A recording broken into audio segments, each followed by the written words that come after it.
Before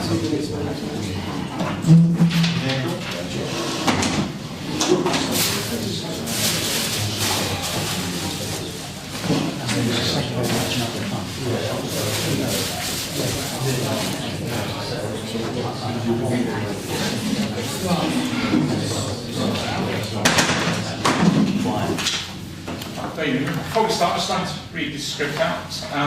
Please note this meeting is being recorded by the Town Council and where possible live streamed on YouTube. Please note that the recording device is sensitive and the live stream may be recorded by third parties. So do not say anything you do not want recorded. If necessary, I will direct all recording in the room and the live stream to be stopped, but generally I want to avoid doing that. So we will normally record everything except any items taken in closed session. Members of the public may also make their own recordings, but must follow our rules for doing so, including stopping recording when requested. Whilst we do not accept anonymous speaking in the public forum, members of the public who wish to speak but do not want their name published, must please indicate this before saying your piece. Okay.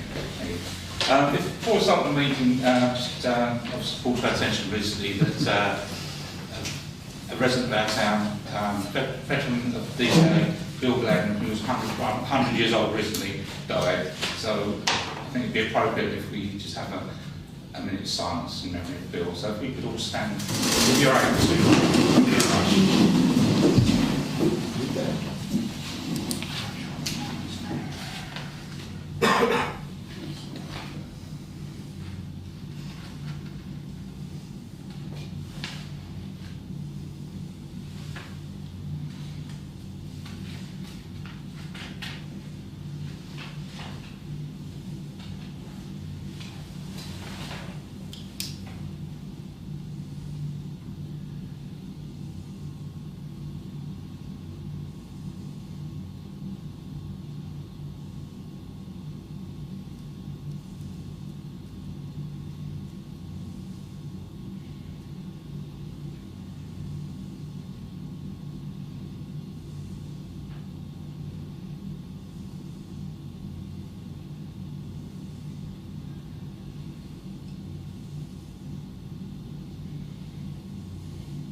Thank you very much, everyone.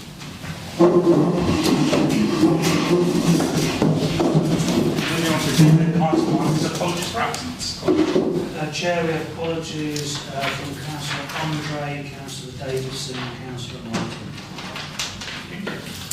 Item 2 is the declaration of interest and request for dispensation. Disposable pecuniary interests, other registrable interests or non-registrable interests. Are there any? None. Thank you. Item 3 is the minutes of the meetings of the Town Council held on Monday the 18th of March 2024, and to confirm that they are a true record. So can I have a proposal, please? Councillor Andre, second by Councillor Distin. All those in favour? Sorry, beg pardon. Councillor Hannon. This is because you covered up. Can't run it. And Councillor Smith. Beg pardon. Sorry. All those in favour? That's carried. Thank you. And moving on to item 4 is to note the progress of actions arising from minutes.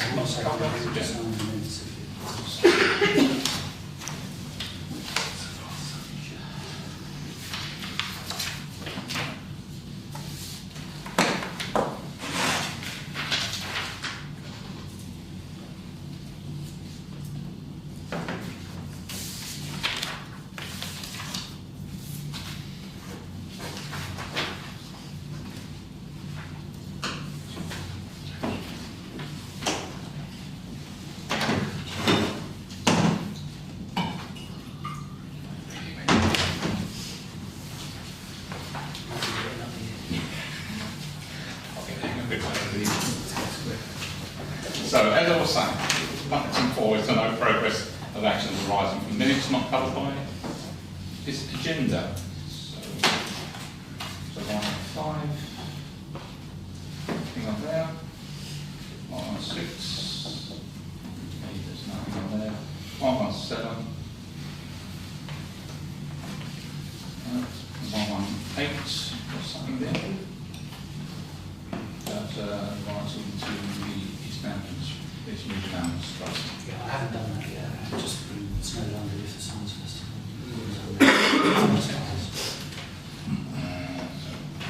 One nine, that's it, I think. And the rest is the reports. Okay, thank you very much.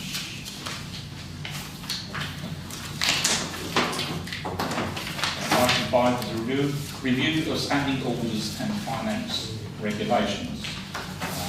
A is to review the council standing orders, in particular section 18, which has been updated to reflect the EU. Yeah, it's a big document, so hopefully you've had a look at section 18. I'll put it up on the screen. This is a model produced by NALC, and therefore it's exactly the same as our old one, other than any changes that they prescribe. If I scroll through to section 18. So effectively, C used to refer to the EU regulations.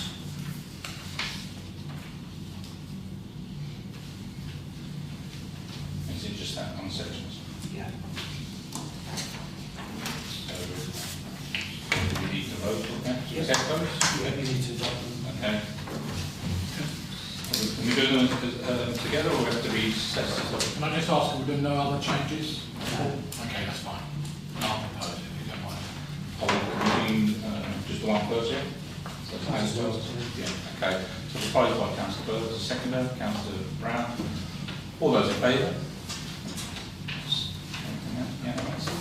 Thank you. And B is the finance regulations, in particular sections 4, 5 and 11, can be updated to reflect the EU and to update thresholds of financial controls. So if we put the note on the screen, please, Colin.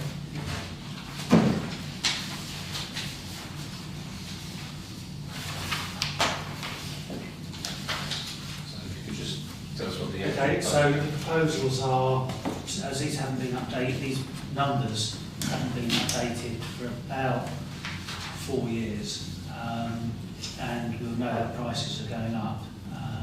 So we're adjusting this, this is the proposal, so that you imagine number of single purchases over 5,000 that have to come to council each and every time. Later on in this, it shows the instructions in terms of getting estimates and quotes, etc. But that is a proposal to update that section. Do you want to take each section in turn? Because otherwise, Anybody got a question on this, on that section 4, increasing the expenditure? No? Okay. 5. section 5.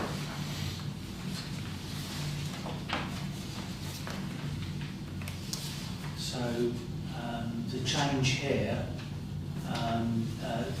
5B has been inserted, and this basically covers what actually already happens and wasn't covered by 5.5, which is the RFO authorising receipt of expenses. Otherwise, somebody's out of pocket and they're going to be out of pocket. That's just formalising what's already actually happening in practice. Councillor Jones.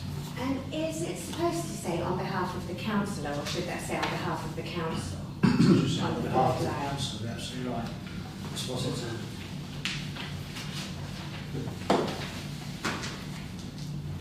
is there anybody else got any comments on that at all? Okay, so Councillor Jones. I just want to make sure that whoever does it, make sure they fill in the relevant expense form. Yeah, they use your one. I know they do, it's just some handwrite them, and as well, we don't get the VAT correct and everything like that. Kerry does check. Yeah, someone has to check. And then section 11.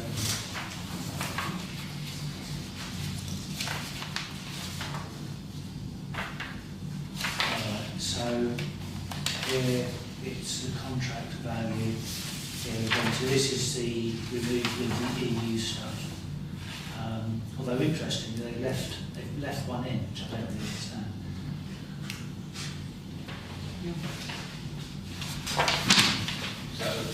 Is that a concern? That's all.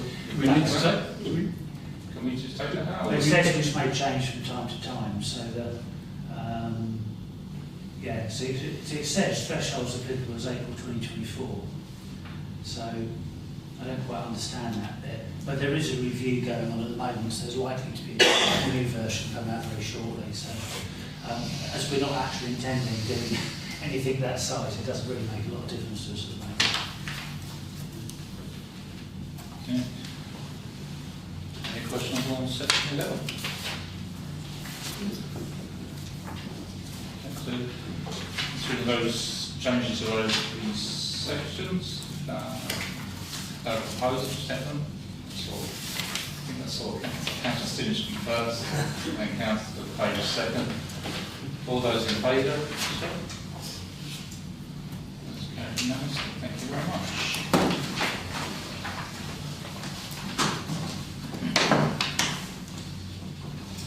Item 6 is the Merrill Charity Funds.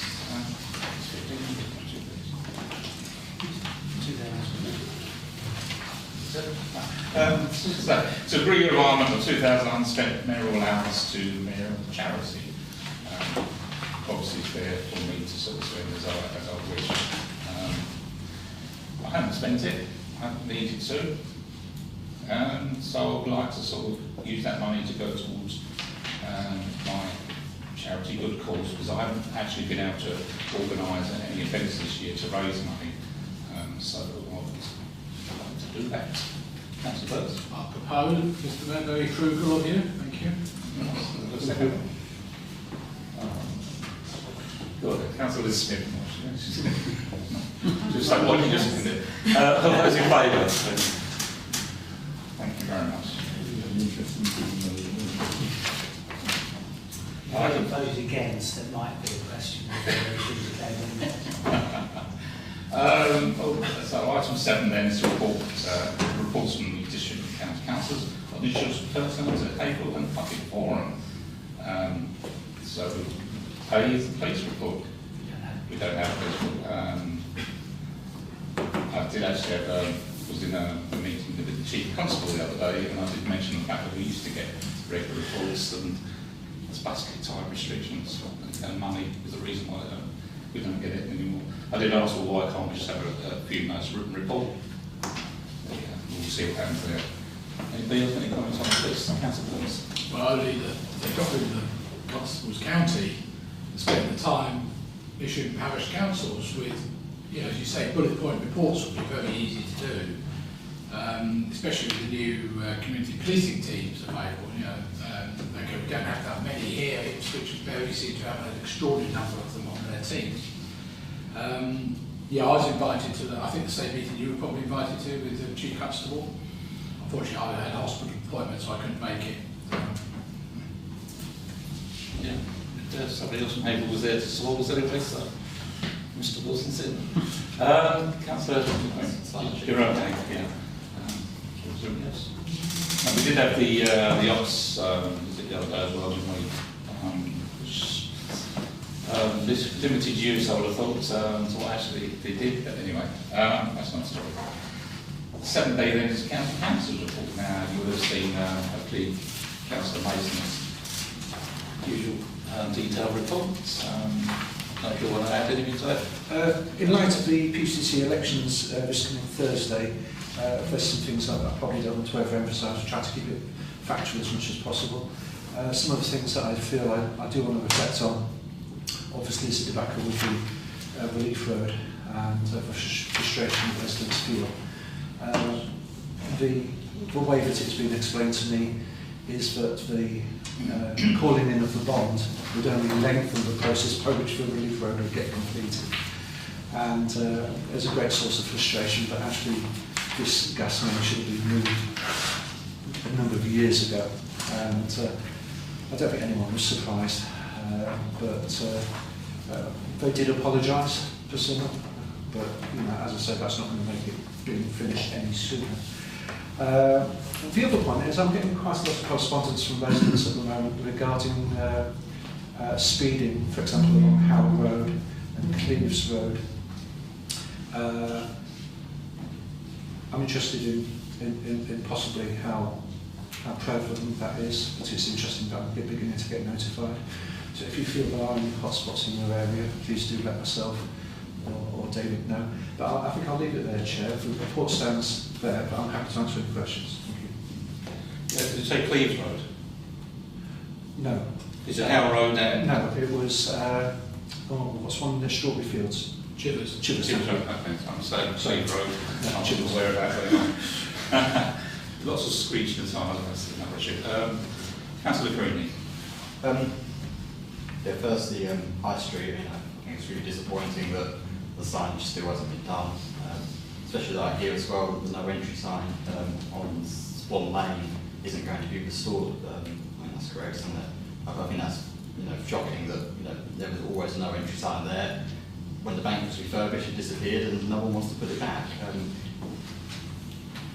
You often, if you spend your time standing there, the number of cars now that shoot down Swan Lane going the wrong way, it is shocking.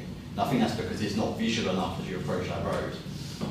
And then the only other point, it's not a biggie really, but the cricket club is in Haverhill Central. I'm very pleased that Pat's managed to sort the problems out. Well, you have my I've always considered south of Erinhausen Way. We're saving some work, but...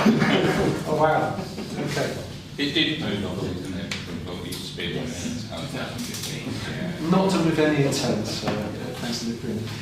Chair, if I can just come back on the Swan Lane sign. The way that it was explained to me, and indeed I think it was explained to Councillor Burns, is it's very much within the gift of the building society and not highways as to whether a no entry sign is put up on that wall. And that one, legally is all that is required. I actually agree with you, it would be nice to have that too. And it might be something that we'll circle back to at another time. But I didn't want that to hold up the progress. Well, there is progress, we are getting there. I'm frustrated that it's taken this long, but we are so much further along now. But you're not going to believe me until the sites are pen high. So, but yeah, that's the explanation as for no entry sign. Yes, Mr. Jones. Just on the speeding thing, I don't know how this works, so I don't know who sort of organises these things, but I know that councils can get those signs that record how fast people are going, and then the councils can collect that data. I don't know who would pay for that. I don't know if it's parish councils or We have district. two Councillor Burns donated. Oh, okay. Are they up? No. Right. And do you know where they're going? They go where they're requested to go. Yeah, I was just thinking if, because Councillor Mason was saying he wanted information on what speeding is happening, it might be worth. I'll explain that. Yeah. I'm happy to defer to Councillor Roach, who's probably got a little bit more experience on this than me, but most of those signs would come out of locality funding for highways, locality funding that individual councils would have for their district. But Councillor Roach, do you know more about those? The VAS signs, yeah, I mean, we've got two that Councillor Burns has operated for a number of years. We've had them vandalised several times, haven't we? So I think they've not been out since you were real, have they? They've needed some work and then they've not been out. So it would be nice to get them out. But the VAS signs are something that we can get through county councils, highways locality funding if a parish requests any more than we have got to. There's also the ANPR cameras at county, they move around the county, so parishes and town councils can request that ANPR camera come to a site and they have it out for a certain amount of time, and then it records the information, and the drivers that have exceeded the limit get a letter from the police to say that they've been exceeding the limit, so it works in that way. Again, some of those have been vandalised across the county. It happens. I think people find it's great sport to vandalise a camera. They are looking at actually embedding some of those ANPR cameras within the VAS site, so you can't actually see they're there. But those are available, and a parish council or a town council can request that from highways to come to their various locations, but they are moving around the county. I've got Councillor Furman next, but do you mind if I bring in Councillor Burns first? Okay, Councillor Burns. Yeah, there are actually only 10 of those ANPR devices, unfortunately, and they seem to be going as per usual over the east, mostly. We tried to set up Community Speed Watch, haven't we? With no success. But also, I know from experience, because I've done Howe Road and I've done Chivers Road in terms of speeding, of reported things in the past, when you actually put the machines up there, they are not speeding, other than maybe the occasional 1 or 2 people. It's particularly with Chivers Road, the highways, when I spoke to highways about it, they said it's because the road bends and people assume that people are going really quick, and it's not the case. Same with Bergamont Road as well, same thing. Howe Road, yes, a little bit more, particularly near the skate park, coming southbound towards the traffic lights. And we've only ever caught one person out there who was regularly doing something at, I can't remember the speed now, 50 something at 6 o'clock every morning, every weekday morning. So the police went and sat up there at 6 o'clock in one day and nicked him. But so the data is available on the website from, and that obviously is a little bit dated now. We have got 2 VASs or speed indicator devices. They were vandalised. I had to take them over to Swaffham or somewhere to get them repaired. But unfortunately I don't make deals with it. But I am talking to the police about them already, because they've got some places they want to put them in, just to check what the speeds are doing. They have great difficulty getting hold of what are called covert devices. I noticed there's actually been one outside Newcroft for the last umpteen months, ever since before the planning application went in, actually for the second 3G. They don't have any indication on them, they just go on the lamppost. Big problem with the VASs are you can only legally put them on places where highways and the police have agreed that they can go, and they have to be a special pole there and everything else. So places that are not covered by the VAS, it's very difficult to put them out unless you do it quietly. That's the answer. Thanks very much. Councillor Burns. Sure, come back to Swan Lane entrance, where no entry signs are. What about is there any update on the refurbishment of the zebra crossing, which is non-existent now? That is part of the works programme. Right, that's all. It's getting worse each year. No, I'll come back at the end when you whenever. The potholes report, is that your responsibility, or is that? Well, we cover it by district. I must say, Councillor Ridge does tend to do a monthly visit with our locality officer, so I'll hand over to David. Yes, I did have a correspondence from a resident who said the pothole in Clarendon Road, actually the wrong one has been filled or something. So They will have identified the spray ground, the one that they meets the criteria, and have done. The trouble, as we know for Haverhill particularly, is that a lot of the potholes that we've got that we all think are terrible don't meet county's maintenance program of what a defect is, because a lot of our roads have basically got a concrete road underneath the asphalt. When the asphalt comes off, we think it's a pothole. County's measurements don't happen.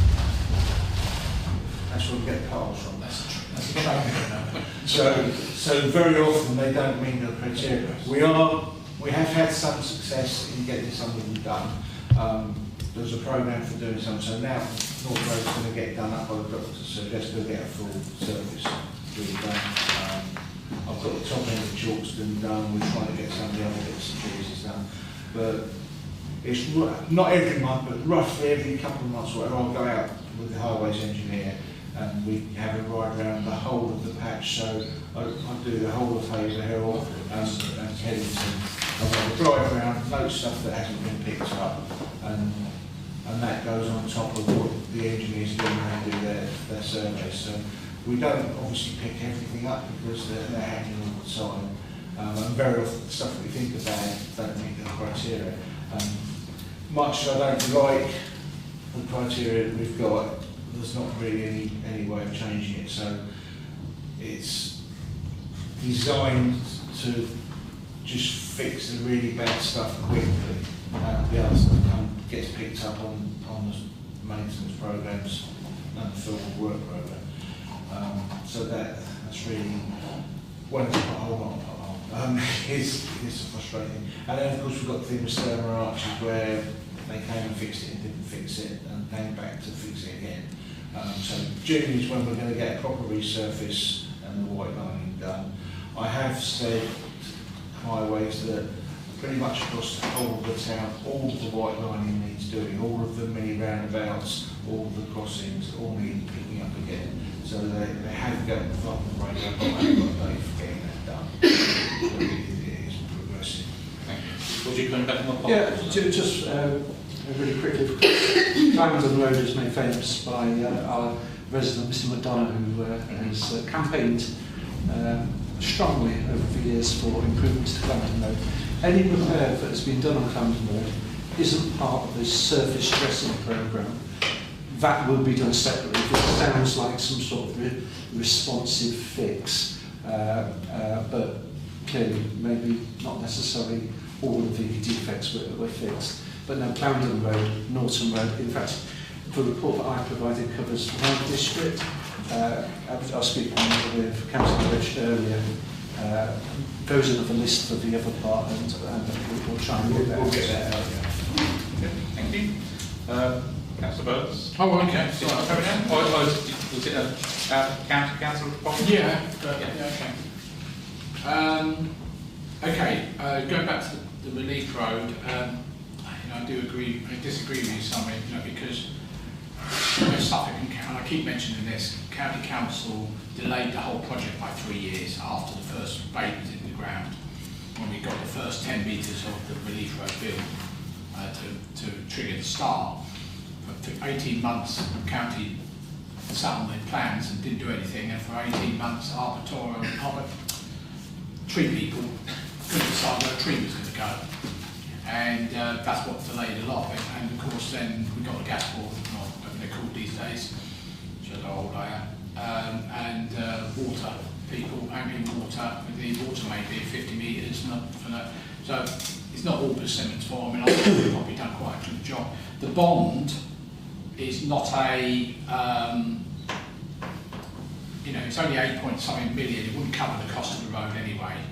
And I've said for many, many times about the S106, it's worse than a useless document that basically gave everybody the right to pull out without doing any of the infrastructure. And I'm all about that, I think about that. The sign, you're quite right about the no entry sign, we did discuss it, and I think we were going to go as a town council to Sutton Building Society. Yes, unfortunately it was close for training, so I will go again. Yeah, that's right. I was intrigued, sorry, Councillor Mason, these metal barriers. Giant staples. Yeah, but what are they protecting? Okay, so the low-level wooden fences that were prevalent across the Meadowlands, estate, and in fact you can see them in many other parts of the town. Westbrook Council took the decision that they're no longer. That's right. What purpose? It wasn't so much the cost of replacement; it was the maintenance and some of the wood treatments they thought were particularly environmentally friendly. So rather than repair and fix, they removed all the wooden low-level fencing around Alderton Close and Billings Close, and I think there's some other areas in town. Yeah, I've seen it. I'm not a huge fan of these giant staples, as I call them. The frequencies seem very too close together. And it's a shame that there wasn't a little bit more consultation done with residents. I assume they're just temporary, but I guess they're Harris fencing on. No, they're just tubular things, aren't they? Staples. Yeah. Oh, I I see what you, I remember what you're talking about now. Yeah, sorry, I've seen them. Yeah. I didn't, when I assumed that when you said giant staples, I sort of... when I first came in, I thought the same thing. Sorry. So I thought you meant high rather than, giant staples. And finally, one other question I've got. You mentioned taking a lease on the Kangle playing fields. Okay, so Kangle playing fields is the just piece of land which is enclosed with hedge line next to Samuel Ward School and borders onto Batting Road. That land is technically owned by Suffolk County Council. Yeah, but it's got a covenant on it that you can't do anything on it at all, nor leisure or anything like that. But it's, well, then you will need to challenge that with Suffolk County Council. But in order to resolve, because it had been used for dog walking and it was being used as a community open space, there are a lack of community open spaces available for young children to play. So it's not necessarily turning into a formal playground, but Newcroft are giving a couple of goals to help. I don't think they've got so much football space up there. Samuel Ward have just been given 3 acres of land also, which I know, and also... This isn't about the Newcroft. This is to solve an Councillor Furman has been involved in that. In fact, Councillor Furman, you've helped fund some work that you might want to talk about. Yeah, but we've got to be careful about what I'm saying is... The 30 odd years I've lived here, that's always had it's not a repurposing of the land, but it's to facilitate... Well, we're not going to resolve it today. I No, if you want to take it out of the meeting, it's in my ward have a as well, discussion so I about need that. to be known about Yeah. it. It's not a county council thing. Right. It's not owned by the county council. Okay. We'll have a discussion outside the meeting. Yeah, just that's fine. Okay. Was there anything else on? That's fine. Councillor Freddie, I think you indicated. Yeah, just one to tick off your list, Joe. You've got on here Hellings Walk to Hellings Park Avenue in design. That's been completed. Excellent. It's been resurfaced from Hellings Park Avenue all the way down to the High Street. That's great. That's lovely. Good to hear. Good starting. Thank you very much. Was there anything else you wanted to? A couple of things. So it's very hard to sit here and some of your proposals there for me not to put my hand up to vote because I find it very quite keep my hand down. A couple of things. So I'll continue every Tuesday to get that one network report which I sent to Colin, which he circulates to you. So that's all the upcoming roadworks and stuff. So you get that every week. It's about looking after, trying to do as much as we can with the highways in a difficult circumstance because there isn't the money. We all know that. 3/4 of the county's budget is on adult children's services, send and all the rest of it. I'm learning, my head's exploding because I've picked up the portfolio for the corporate parenting and adoption and adoption. So at the moment I'm just trying to get my head around it. So there is a lot going on. Some of the street lighting issues that we've had for Tony, Shetland Road has been done. It's been a bit of a mess because a lot of the issues that we think is just Suffolk lighting isn't because it's UK Power Networks. So it's been quite difficult and there's still some more to do with that. But yeah, it's really difficult to get UK Power Networks to coordinate properly with the lighting team. Other than that, I think Councillor Mason's report's pretty much covered most of it that's going on. Thank you very much. Councillor So Williams. it probably relates to both of you actually. Is what's happening about the Hampshire Village lighting? I'm not talking about Hampshire End, I'm talking about Hampshire Village, which I was told by Richard Webster at Lighting that none of it's been adopted. The whole estate hasn't been adopted. There are bits There's like 35 lights out. There are bits up there, and they've never been adopted by highways. They've been maintaining them for years. And they belong to the developers. And a lot of the developers have gone bust, and highways will not adopt them. No, but they've been maintaining them for years, Well, and they're not saying without prejudice or anything like that. So I think they ought to, they've got their numbers on them. I think they ought to fix them. Councillor, I did raise this because obviously that's within my district, and the response that I got was that the county weren't willing to take on, as a matter of fact. I suppose you could say the same issue was faced by Lakenheath, the councillors in the other part of the district, and we are beset with problems with these unadopted lampposts, and some unadopted roads, of course. But the same thing applies to Merton Slade and Cankle Road outside Tesco's, because Tesco's own it. And they promised us they were going to adopt, I've still got emails, they promised us they were going to adopt it, and they just relegated it now. I'm happy to come back to this and have a look at it. Yeah, so that's another thing for you to do. Yeah, That's I'm telling you. Thank you. Thanks very much. Just finally, Mr Mayor. Well, you're ready to finally, sorry. Sorry? Finally, again, if you need anything, just shout, and between us we'll try and cover off anything that you've got with. Okay, thank you very much. Now moving on to 7C then is the district councils. Obviously we have Councillor Masons. Anybody? Councillor Woodburn. Yeah, I thought I'd just mention West Suffolk today had a contractor out around the town spraying the weeds along the roadside. I think it's the first time it's happened in several years. They're using Roundup non-glyphosate. They're using a slightly more concentrated, therefore keeping the weeds so established now. But nice to see it being done at last. Thank you very much. Councillor Smith. Yeah, I just wanted to mention I had an email from Damien Parker to say that there's a storeroom that they use in the cemetery. There used to be 2 chapels, it seems, but one of them's now used as a storeroom. And from a health and safety perspective, it was quite dangerous for those that were working there. The floor was very slippery, so they're doing some work to the floor in there. I just asked for us if we had any objections as ward councillors, but just to let you know that's what's going on. Councillor Green, sorry. Yeah, the only thing I've got a question is, are they going to remove that floor then? And is that... I can't remember if they're going to remove it, but I think they're going to put something down and they're going to put some screening on it that's going to make it less slippery. Yeah, the only question is whether that floor has any historic value. Right. It is a tiled floor. Okay. Yeah. If I can get the email, I'll forward it on to you and see what you think. Sure. Councillor Brown. So was there anything else? That's fine. Councillor Brown. One major update. It's on the East Town Park overhead cables.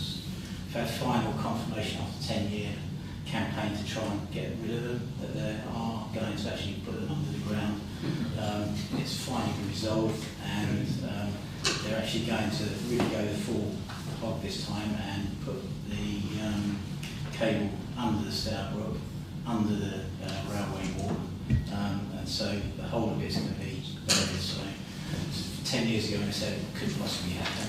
Finally got that, so quite pleased with that. And it's scheduled for late next year, October to December. They'll be doing that. So it's really good for the users that have made that in there. So Have to be patient. Any other reports? So you're district council now, are you? No, I want to break the rules, Mr Mayor. Is it relevant related to... Just as an aside, Very quickly, yeah. very quickly, that you know that Anglian Water, I put in a new main in between Bumstead and Haverhill, and that's going to necessitate closing the roads for periods, so we're going to have a summer of disruption for that. So they're probably going to close Bumstead Road just as in advance. Yeah, I think you can see that. Okay. No great loss. Town councillors, reports, and obviously we've had Councillor Burns' usual comprehensive report. Anybody any comments? Anyone like to make any questions at all? No, thank you very much. Thank you. 70, for members of the public, welcome to make statements or questions at this time. That's a no there. Thank you. Item 8, grant applications over 2,000. Obviously, any application over 2,000 has come from the council, apart from the leisure community. And we have one today, it's from Reach, asking for £5,000 for general running costs and not. Is there any Wilson here today? Would you like to speak at all? yes, I would. Yeah, great. Thank you. All right, here. Yeah? Ask again. I'll stand up if that's all right, it's easier really. So, I'm just going to read something which I wrote in a report. Normally read this report, but I wrote just a couple of weeks ago to report for the churches, local churches, the news about the demise or the end of the cost of living crisis is a bit like a quote from Mark Twain, where his death had been reported falsely, i.e. the report of my death has been grossly exaggerated, and that's certainly our experience of the cost of living crisis at Reach. So that's the bad news. So there is, I mean, at the moment we're it just continues to be stubbornly high in terms of the numbers of people that we're feeding, the numbers of people requiring debt help has more than doubled.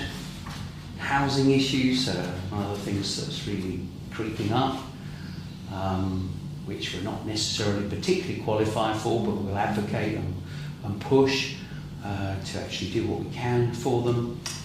And but the debt issues that are around are more around utilities, council tax, and just generally the cost of living. It's still a bit of a struggle, not a bit of a struggle, it's a huge struggle for many people. And we are seeing more families coming to us who are in work, who wouldn't normally have come to us, which is a bit of a worrying thing, really. Interesting to note that that during the pandemic and beyond and after the pandemic, when the support of the Household Support Fund meant that children were receiving school meals vouchers, during the school holidays, we generally found that our numbers went down during school holidays. So, it's something that we've reported to Suffolk County Council because we think it's such a good and a positive thing. Hence I come and ask the question to Suffolk County Council, the full council meeting, and what are we going to do about? Well, I realise it's a national government thing, but it is such a lifeline for so many people. But anyway, I don't want to digress too far away from that, but just to say that even now, that our numbers are almost blurred with the numbers. It doesn't really matter now whether it's free school meals or not, because those that don't qualify for free school meals are struggling. So it's just about managing, which I have actually mentioned to Nick Timothy when he's come to visit. I suppose it's he who coined the phrase. I think it was a long time ago, wasn't it, when he was with Theresa May. It's just about managing families that really are beginning to struggle. And so, so that's the bad news. And please, take any questions if you like. But the good news is that we're investing in a programme. We're calling it Pounds in Pockets. So we've got 3 strands. It's our strategy, which we've been developing. So 3 Ps. First one is policy. So that's the work that Saffron, my colleague, does in actually bringing data, information. So she's involved with Suffolk County Council, the poverty strategy. She's also on the Health Watch. They've got a Poverty Truth Commission, and she's the civic partner involved in that. So we're trying to bring our voice, and we're the only ones from the west of the county, in the Suffolk-wide operation there. But so policy is one of the things, one of the strands we're really working on. Still some work to do on that, that's why it's not really been launched as such. Prevention work. We're doing a lot of work with prevention, so going into schools, and that's something that we did a pilot with Suffolk County Council last January through to March. We went into schools and taught budgeting. We have a debt advisor who's is a university lecturer actually, previously before she came and joined us. So she's kind of stepped back from her role of doing debt advice and actually going in and teaching budgeting to young children. So I think there are about 10. Well, we do different ranges. So we'll do children. We've even gone into the prison to do some teaching about budgeting, to try and prevent people from falling into hardship. We realise it's a longer term strategy, but we know that an ounce of prevention is much better than a pound of cure. I think it was Benjamin Franklin, 1733, when the fires in Philadelphia were raging. But anyway, that's another story. But but really, so those are the two things that the other two things. But the really big one, and I want to mention this one really because you probably see something in the press, because we've just hit over £500,000 of what we call financial gain in the last 6 months, which is quite some doing.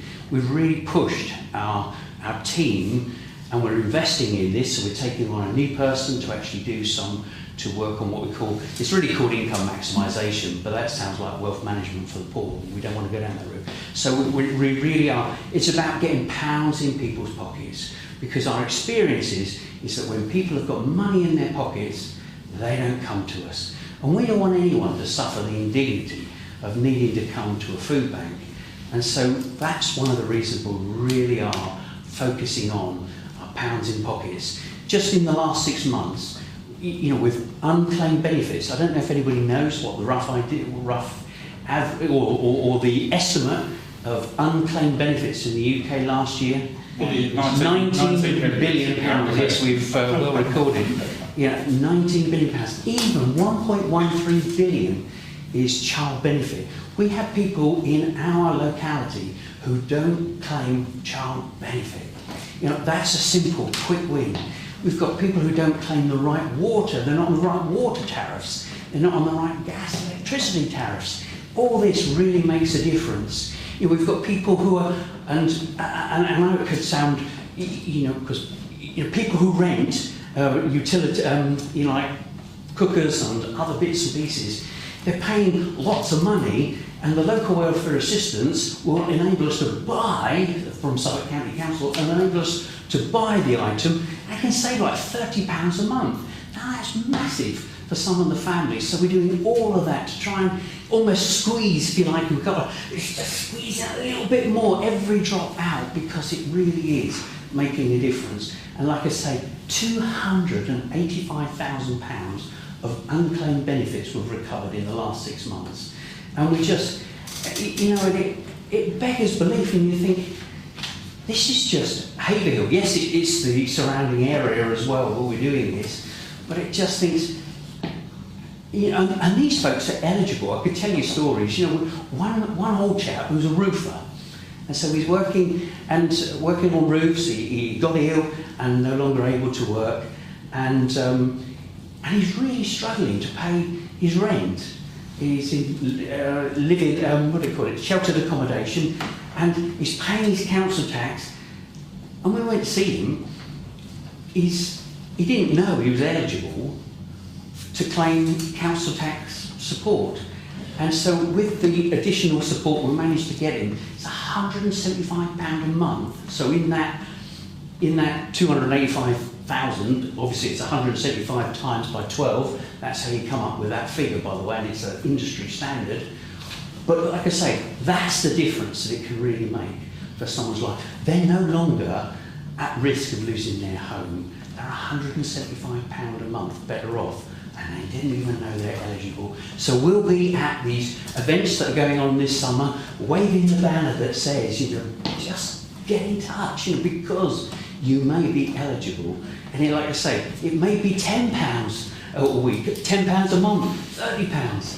Every bit does really make a difference. And so I just wanted to update you on that, really, because otherwise you're going to see it in the press and you might have some questions. Please ask some questions away, because I know it seems staggering, but it is what it is, really. That's our evidence that we've got. Thanks very much, Henry. It's interesting. Rough calculation, I reckon that's £300 per person in the country. At £90 million, that works out. Every person.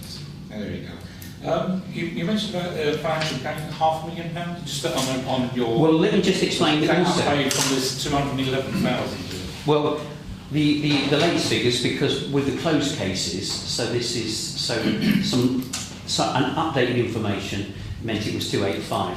The other money is through, so we've had some money from the Household Support Fund, so that's £20,000 roughly from the Household Support Fund, and other, not just the Household Support Fund, but it's also, we've got some funds from Acts 435, a non-project we work alongside, where they give us, they give us the money, we don't give them the money, we buy the items that are required to actually pay for that. But there's another one called debt, and so debt management. I find it the most, I think it's the most weirdest one. You call it a financial gain, but it is a financial gain. But basically, if I owe you, John, £10,000, and I now get debt-free, that's a financial gain for me, but it isn't for you. So unfortunately, there's £190,000 of financial gain, which is called debt, financial gain in there. But in some respects, I find that a little bit, well, it's great for those who are in debt, but it's not good for those who are owed the money in the first place. So yeah, for me, you know, the one that we really, really focus on, by the way, we're still doing food, we're still not stopping doing food, we're still helping people with debt, but we're really focusing, because it really does, and it can make such a huge difference. Thanks, Henry. Sorry. Councillor Burns, I think he's going to ask for £10,000, isn't he? I just wonder where Robbie Peter and Pat and Paul, you know. It does a bit. Yeah. I think one of the things you said earlier is interesting, because I was reading an article, I think yesterday, and I can't remember who it was who was writing it, where I read it, but primary schools are people who need to be told about budgeting. That's what we're doing. So. Yeah. You know, we see at the kiosk, for example, all the young people turn up with Go Henry cards, yeah, and they're just spending their credit, if you like, on things rather than thinking about what are you spending it on. I'm not saying you shouldn't be spending it at the kiosk, but it's what they're, you know, they're buying and everything. So I think you know, as usual, I think this is a massive asset to the town, and we shouldn't have it, of course, unfortunately. I would agree. So I'm going to propose the 5,000. Okay, thank you.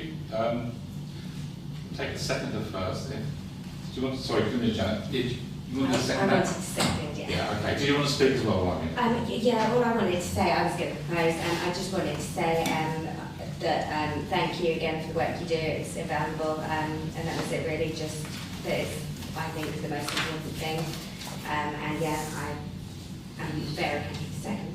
Thank you very much. Councillor Mason. Thank you, Henry. As I was listening to your impassioned speech about the excellent work that you do. You mentioned that Suffolk County Council and Free School Meals. Suffolk County Council did recently say that they were committed to, of course, for free school meals. It's amazing the work that you're doing. Of course, there is also citizen advice. It would be fascinating to get some information, because the figures that you put forward, it would be very interesting to see what the sum total of the good works that have been done in the town. We are definitely lucky to have Reach as an organisation in the town helping people who are in need. I'd like to thank you and your team for all the work you do. And yes, I fully support the grant request. Thank you very much. Yeah, I've heard just before I came here that citizens' advice not taking people are not looking. In other words, they're looking at phone calls, whereas since COVID they've not been into town. This is what I've heard, and I don't know how true it is. But all you can get citizens' advice through is through phone calls. Is that correct? Do you know? Have you heard, Henry? I think that's my understanding, but I wouldn't want to speak on their behalf really. I couldn't, you know, clarify, you know, why maybe that's the reason why you're inundated.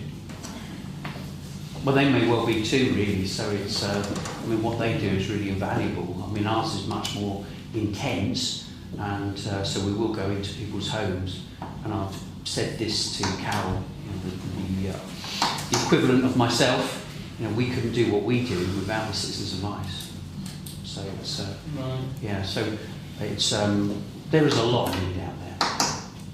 Yeah, and thank you very much. I'd like to say thank you very much for what you do for the town and people surrounding the town as well. We mustn't forget them. because they're in need as well. And also, even on mental health as well, which you're doing a fantastic job on as well, or Saffron is. I'll let her come and talk about that another time, if that's okay. Yes, please, I would love that, because that is another crisis we've got in Haverhill as well. I would love you to come to, and Saffron as well. Thank you very much. So we've got a proposal from Councillor Burns to grant full amount of £5,000, seconded by Councillor Miller Jones. So all those in favour? Yeah, that's unanimous. One thing down, I don't think. Thank you very much, Mary. Thanks for coming to talk to us at the very time. Thank you very much. I'll stay till we get to your financial bit, really, and then I'll great. Thank you. Thank you very much. So, item 9 then is the Mayor's report, sent out today. You may or may not have a chance to read it. If you've got any questions at all. No, not the Councillor. No questions. I was just going to thank you for your year of service. Oh, thank you. Thank you very much. You know, I know it's been difficult. You've been working and everything else. So, well done. Thank you very much. Okay. Item 10 then is one Haverhill partnership paid to receive a verbal update from the clerk. The board meeting didn't go ahead, so there's not a lot to report on the One Haverhill partnership, so probably just go straight over to me. Yeah, okay. The Haverhill Science Festival took place last week, and I've been sending out requests for feedback from the schools. Some of those have come in already. The schools that have responded so far have been really excited and really thankful for the event. And so the children are still talking about the activities that took place. They're particularly grateful. The fact, of course, is that it didn't cost the schools anything, and they could never have afforded it themselves. So that was good. We had Lord Winston came up on the Thursday, and we've had very good feedback from the schools, and from what I've heard from people commenting on the evening event here. And Lord Winston himself has written to thank everyone, thank the Arts Centre for the way he was looked after, and whilst everybody who comes to the Arts Centre thanks the team here, it's always nice to hear it, that they were well looked after. And he was initially, he wasn't entirely sure that he could. There was a lot of reason for him to be at the epicentre, but once he actually got to look around the epicentre, he was gone rather longer than he was supposed to be gone for, busy talking to some of the business set up, and he's really keen to hear how they get on. So that was good. The Helen Sharman visit on Friday to the schools, again excellent feedback from both schools and also from the teachers. We had something that Helen hadn't ever done before, but I wanted to have to try it. As well as have the auditorium, so there was 2 sessions in the auditorium with several hundred children each time. But I was particularly keen that we gave an opportunity for some of the children whose anxiety means that they weren't going to be able to be in an auditorium with that many other children. So we got the schools to handpick 20 children who are at risk of becoming neat, some of whom we already work with through Karen Chappell's projects, and they had their own private session, sat round in a circle with Helen Sharman, and it was really interesting that Robert Winston, Helen Sharman and Nick Corston, who was doing the rocket activity at school, one of the things they really said so often was that don't worry about failing. It's part of science, it's part of how we learn, we just get on and do the things again. And it was a really powerful message, because these famous people and these people doing amazing activities in front of them were all saying that, yeah, it just regularly goes wrong, you just have to try again. And I think that's a really useful message of resilience for the young people. And certainly teachers have picked up on that in some of the feedback I've had. The schools, the BTEC Technology Day was very well received indeed, robotics, etc. And the sixth form trip to Ladastral Park, BT down at Martlesham. Well, the teachers were only doing cartwheels and had already decided to be doing that. They've picked up and they're going to be doing that twice a year. They said that was absolutely fantastic and really inspiring for the young people.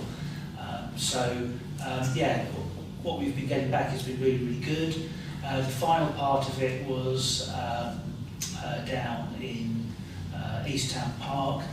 The weather wasn't on our side particularly in one way, because it would have been lovely to have nice weather, but it did mean that it probably suppressed the crowds a little bit. And my nightmare, to a certain extent, my nightmare scenario was actually having thousands of people descend, and we wouldn't have been able to cope with the numbers.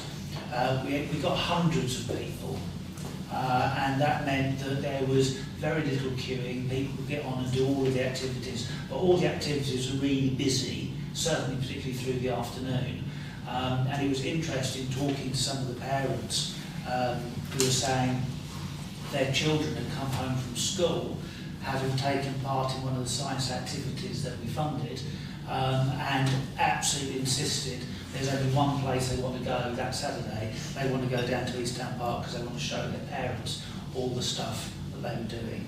I don't know whether we've got any photographs, but I was standing on the gate and the children, their parents, the children walking past, mummified in cardboard boxes when they made themselves into robots and doing sorts of different things, and coming out there with cardboard up their arms so they couldn't move. I don't know whether they walked the whole way home like that, but it was fantastic to see kids not on their tablets actually doing some real engineering with cardboard. And Nick said that lots of people were buying the make-do screw kit things that the children were using to attach the cardboard. So that went great. I thought the event on the Monday for Professor Calburn talking about science and religion and whether they are mutually exclusive or not, friend or foe. That was really interesting. That was a bit more kind of, well, I described it as more highbrow, having something that make people think. I got ribbed for that most of the way through the evening. But it was good, and I think particularly the question and answer session in the second half really helped bring out some really interesting points. Not least, of course, the number of scientists who were actually, they were in the priesthood anyway. And so a lot of things you think where scientists are cutting across the church, they weren't at the time, but it may have been later interpretations, maybe putting words into their mouth that were certainly never there. So that was interesting. So yeah, generally speaking, it's been really good. It came in under budget, which was also really good. So we didn't use all of the underwriting that the Town Council kindly approved. I'm already having people asking, is this going to be a regular event? I'm suggesting if it is, we'll wait till we get all the feedback in, that perhaps every other year. But certainly there seems to be an appetite in the town for it. So, Thank you, Charles. Certainly endorse Colin's points there. And the events that I attended, the Lord Winston Monday Ever Centre, and also the East Town Park and the planetarium that was here. Yeah, it was really, really good. And thank you for the vision to sort of like suggest we did that. Councillor Burns. Yeah, I was only going to say, I was a small part of the team that worked on this for the last year or so. I think they all, the bits I went to were very good. I mean, Robert Winston was astounding. I thought he was really good on the Thursday night. And on Saturday, of course, Councillor Stinchcombe was there doing his bit as well, you know, which I thought was nice to see. The weather, as you say, was a bit rubbish to start with. At least it dried up in the afternoon, and the crowds turned up. So I just want to thank you, Colin, for making the suggestion in the first place about doing this as part of One Haverhill side of things, and obviously following it through with all the, you know, and I know you've been a bit frustrated at times with some of these people who are not answering questions about what they're actually going to be speaking about and all this sort of stuff, which has been interesting. Thank you. Chair, of course, I actually should, for the minutes, record my thanks to the organising group and also all the people that came along and volunteered, and the people who actually did. I didn't organise a single event, to be fair. It was all the people, other people who organised each individual event, so we should certainly record our thanks to them as well. Yeah, that's just right. Thank you very much. Yeah. Okay. Yeah, just I'd like to thank, I heard it on Radio Suffolk as well, that was quite fascinating, but yeah, I'd like to give a vote of thanks really to all the staff who are involved, as well as Colin as well, because they were so busy, you know, and there's a lot of work. Colin may say it's not, but what he did was a lot of work, a lot of time on the laptop, you know, with meeting everyone all the time, constantly. So I'd just like to propose a vote of thanks for all the staff and people who were involved in this Science Week. Okay, that's what I would say. Like a second, Councillor Militants. I think we can all agree with this, can't we? So all those in favour? Thank you. Thank you. Moving on then, item 11 is the financial matters. It's authorised the following list of payments as per your agenda there. Councillor Burns, I propose that. And the secretary. Councillor Smith. All those in favour? That's no. Thank you very much. You just bought something at auction, item 12, the Commission Committee reports. A is the Energy and Sustainability Working Party report. The meeting was held on the 8th of April 2024, and any recommendations contained therein. I think we've received that now, haven't we? Yes. Yeah. Okay. Those in favour? Proposer Councillor Luberini, second Councillor Burns. All those in favour? That's carried. Thank you. B is the Planning Committee for the minutes, to adopt the minutes of the meeting held on the 23rd of April and the recommendations contained therein. Proposed by Councillor Hammond, second by Councillor Greeny. All those in favour? That's carried. Thank you very much.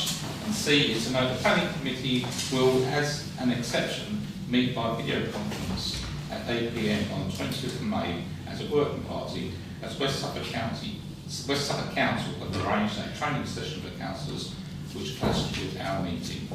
It's not possible to find alternative date for an in-person meeting that week. Councillors are asked to update their diaries accordingly. Okay, so that is tomorrow. The meeting on the 20th of May will be 8 PM and it will be online.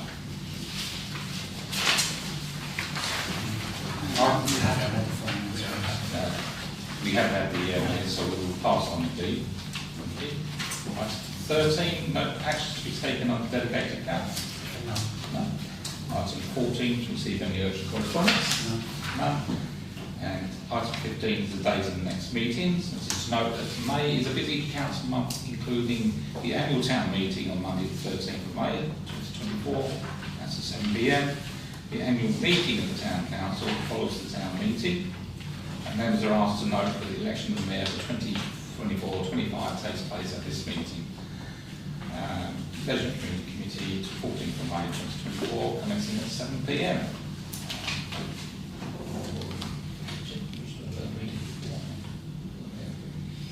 I thought I might just touch on that. Okay. Item 16 then is the exclusion of press and public. To resolve that under the Public Bodies Admission to Meetings Act 1960, the public and representatives of the press and broadcast media be excluded from the meeting during consideration of the following items of business, as publicity would be prejudicial to the public interest due to the confidential nature of the business to be transacted. Third party members. So I need a proposer for that. Councillor Greenwich, seconder. Councillor Page. All those in favour?